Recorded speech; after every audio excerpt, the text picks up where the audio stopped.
Kenyatta. Welcome to Gaddisa Barnoota YouTube. Today we will see the English part.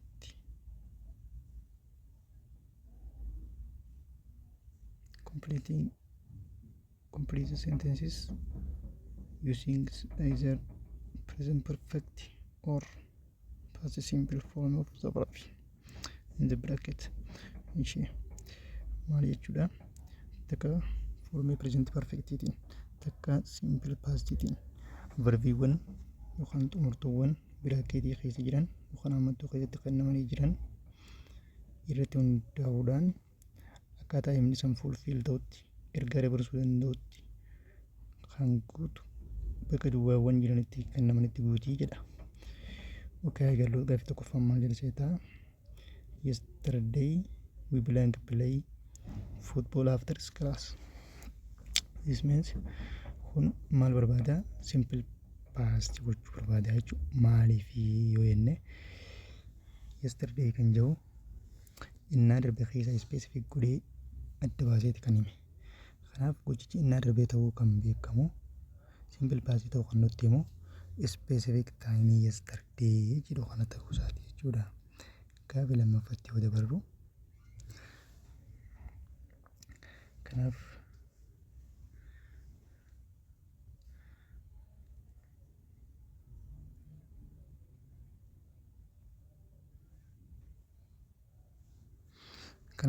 gaaffii tokkoffaan maal ta'a jechuudha? Simple past ta'a. Gara gaaffii lammaffaatti yoo darbu immoo the boys blank clean the car it looks new again. Kun maal jechuu fedhe?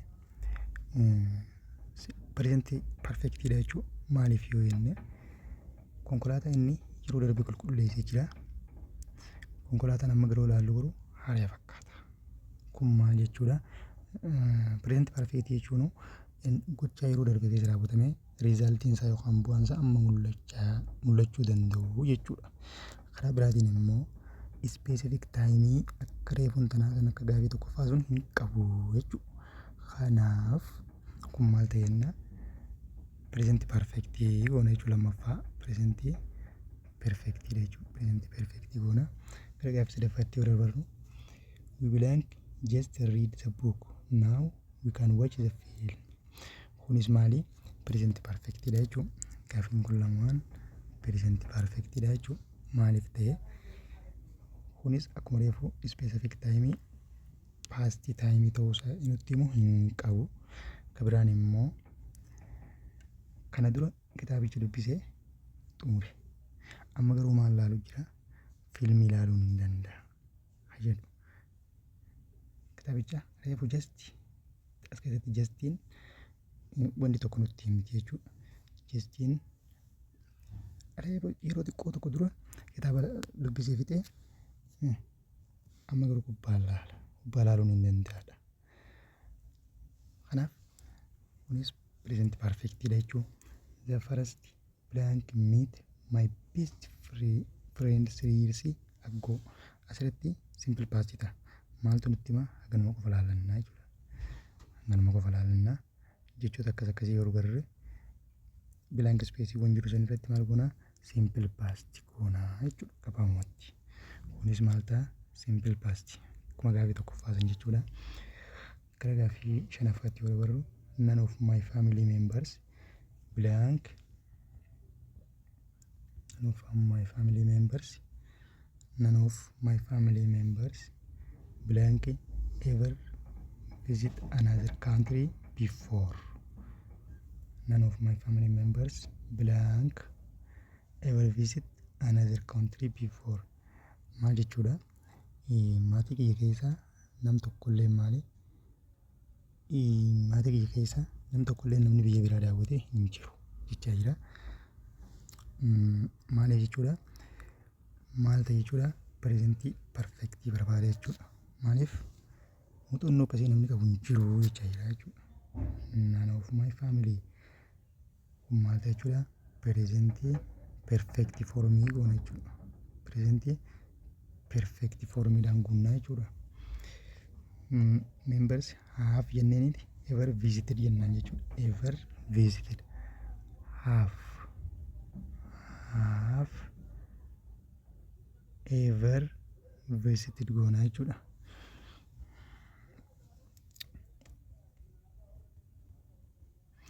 Maaliif present perfectiin formiin isaa akkamii? Subject plus verb have or has plus verb siriidha jechuudha.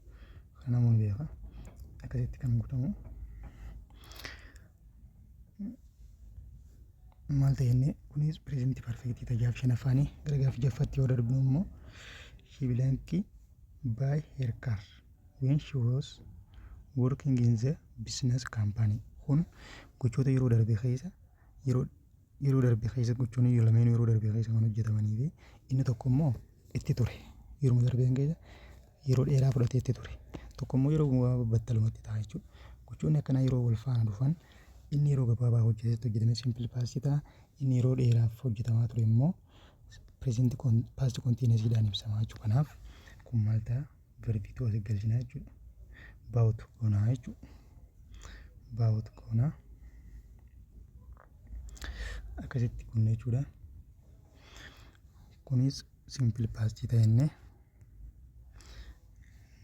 ishee gara gaaffii torbaffaa yoo darbinu immoo gaaffii torbaffaan maal jetti? Things blank change a great deal at our company when blank space jalqaba irratti things blank change a great deal at our company maali pointii godhee jira tuqaa godhee jirame hagan asitti specific timing past timing ibsu tokko ni jira hin jiru jechuudha. Kanaaf kun maal goota?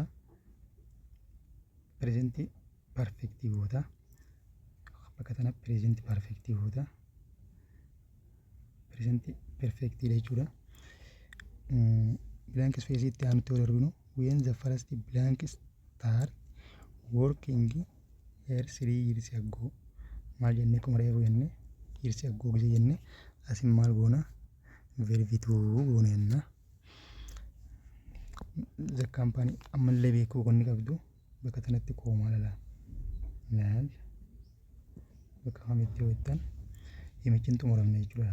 Years ago jee koomaa bakka tana godhee gartanii the company blank have only 6 employee asitti tuqaa godhee jechuudha. Kanaaf himichuma tokko keessa jira. Senteensuma tokko kenname tokko keessatti waan ta'eef the company blank had goona jechuudha. Had verbiituu goona jechuudha. Kanaaf verbiituudha kunis had only 6 employee qaxara nama ja'a qofa qaxareeti kan inni hojjechaa ture kaampaaniin sun jechuudha. Yeroo jalqabetti waggaa 3 years waggaa 3 dura eegalee yeroo sanitti immoo nama 3 qofa qaxareeti kan inni hojjechaa ture jechuudha. Since achirraa eegalee then maal ta'a ture? We blank expanded to include more than 2000 full-time workers. Achirraa eegalee maaltu ta'e jechuudha? We have expanded jechuudha. We have expanded to include yeroo amma jiru tanatti gara namoota 2,000 olii keessummeessee yookaan qaxaree hojjechaa kan jiru ta'uu isaati. Achirraa eegalee maal ta'a ture? Haga amma yeroo jirrutti maal jennee present perfectiin gocha yeroo darbee keessa raawwatee eegalamee haga ammatti yookaan fuulduratti illee itti fufuu danda'u jechuudha. Waan ta'eef kun asitti maal ta'a? Present perfectidha jechuudha. Present perfectidha jechuudha. Gara gaaffii 8ffatti yoo darbinu in the last 100 years waggoota 100 darban dura traveling became much easier and more comfortable.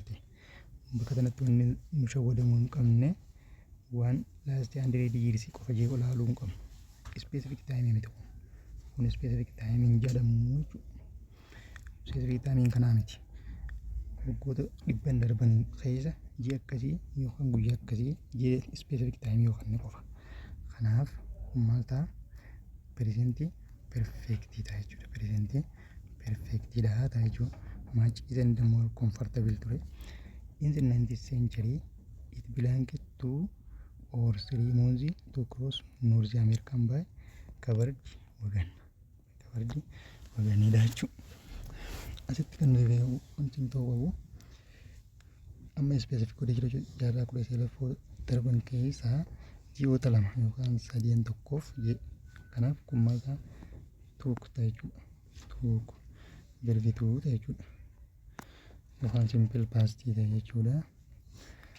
Achumarraan the trip yookaan imalli san blank very rough and often dangerous ture. Maali imalli hammeen imallummaan hoggasanii kan ji'a lamaa yookaan ji'a 3 sanin keessa gara Ameerikaa qaxxaamurame isaan maal ture raafii fi ofin dangerous baay'ee kan nama dhibu ulfaataa ture yeroo jennu yeroo san keessatti kunis verbiituudha jechuudha. Biyya jechuun the trip in asitti ingilizii waan ta'eef was goona jechuudha. Gara hoositti jijjiirraa jechuudha. Biyyi san was goona jechuudha. Biyya jechuun verbituu kan jennuun amis where kan jennu warra san jechuu fedheeti. The situation haalonni kun change a great deal over the last century. Haalonni san kan waggoota kan jaarraawwan darbanii san caalaa hangammatti jechuudha. Maal ta'a ture jijjiiramaa dhufe. Amma jijjiiramuu jira jechuudha. Kun maal ibsa? Present perfect ibsa jechuudha. Present perfectidha. Kanaaf the situation has changed a great deal over the last century jennaan jechuudha. Kana gara dialoogii kanatti hojjechuutti haa dabarru.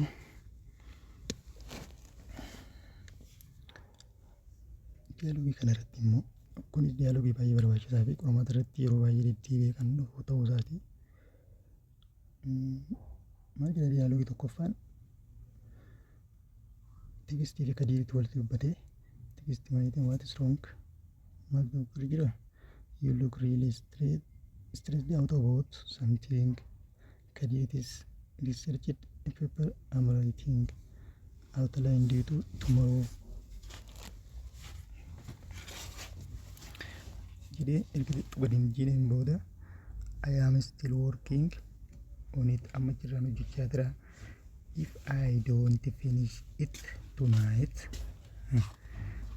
haga galgalatti yookaan galgalatti kan hin finne yoon ta'e yoon kan hin finne ta'e maal barbaadaan amma I blank ani effiin argadha qabxii baana barattoota jiru lamaanii haga galgalatti dubbisee yookaan waan hojii sirna kan hin xumurre yoon ta'e effiidhaan argadha effiin argadha jechaa jira.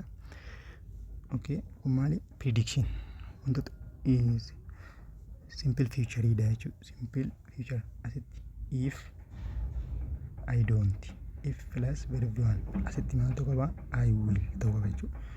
I will get ta'uu qaba.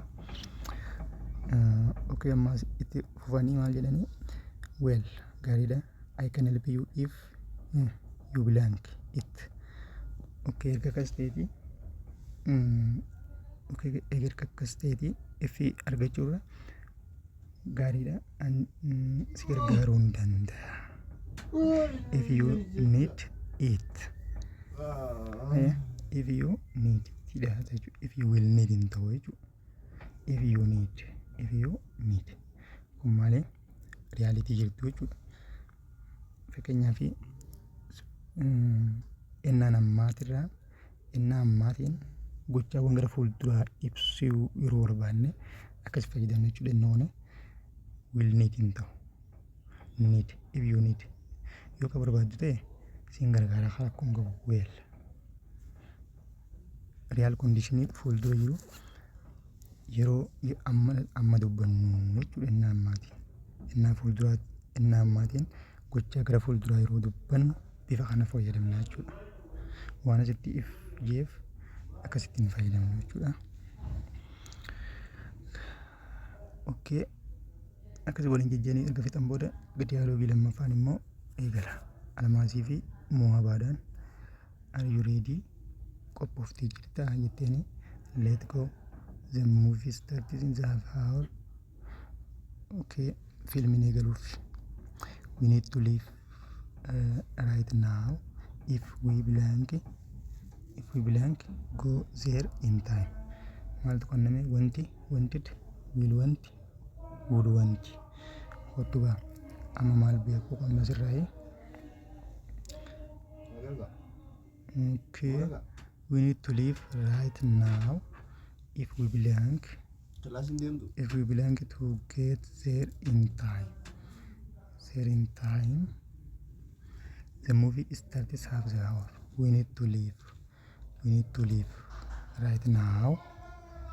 If we want jechuudha. If we want jechuudha. Maaliif asitti jalqabaas simple presentidha. Asitti maaltu qaba? If we want ta'uu qaba jechuudha. I know, but I can't find my wallet. Mabugaan hin arganneetiin. Almaas, can I do something to help you get ready? Well, if you helped me look for instead of telling me what time it was, that it blank a big help. Okay, kunis maali? Akkuma karaa sana wanto gocha ammaatirraan wanta ammaatiin